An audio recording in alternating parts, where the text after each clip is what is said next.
Orman Neville, ses fidèles disciples qui a tout appris de son maître. Il fut l'un des plus proches collaborateurs du prophète William Branham. Son nom reste gravé dans l'histoire de cette assemblée. Branham Tabernacle, la première église du message du temps de la fin dans le monde. Ancien prédicateur méthodiste à Clarksville, Orman Neville est né en 1904 à Indiana, aux États-Unis d'Amérique.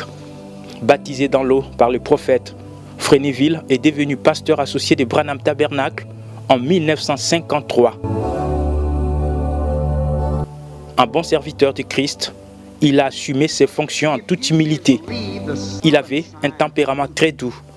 Frère Branham ne tarissait pas d'éloges à son endroit.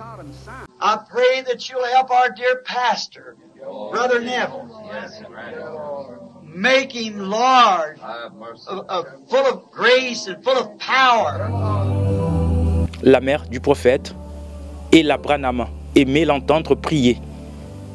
Frère Neville avait un don de prophétie et il prophétisait pour les malades et leur faisait connaître les choses qu'ils ont besoin de savoir. Malgré les éloges, Frère Branham n'a pas hésité de les reprocher lorsqu'il a constaté quelques déviations dans le prophétie qu'il donnait aux gens qui venaient prier à l'autel. They stoned Stephen, but they couldn't stop his message.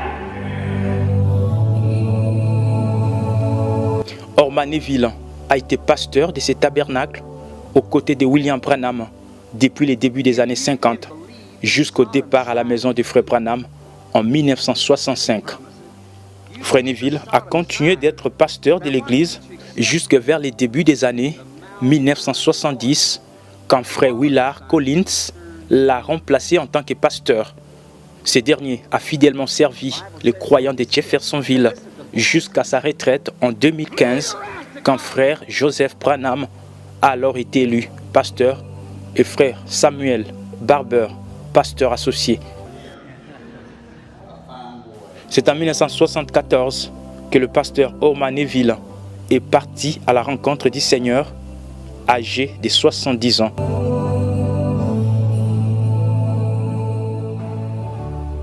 Il a été enterré ici, à Walnut Ridge Cemetery, qui est l'un des plus grands cimetières du sud de l'Indiana, dans le comté de Clark.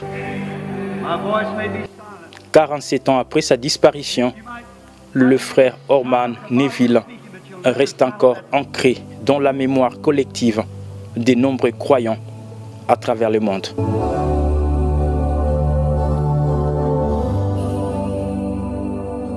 If you can believe the Sodom sign of Luke, as he promised it, you believe the Sodom sign, then why can't you accept the Malachi voice that follows the sign to return?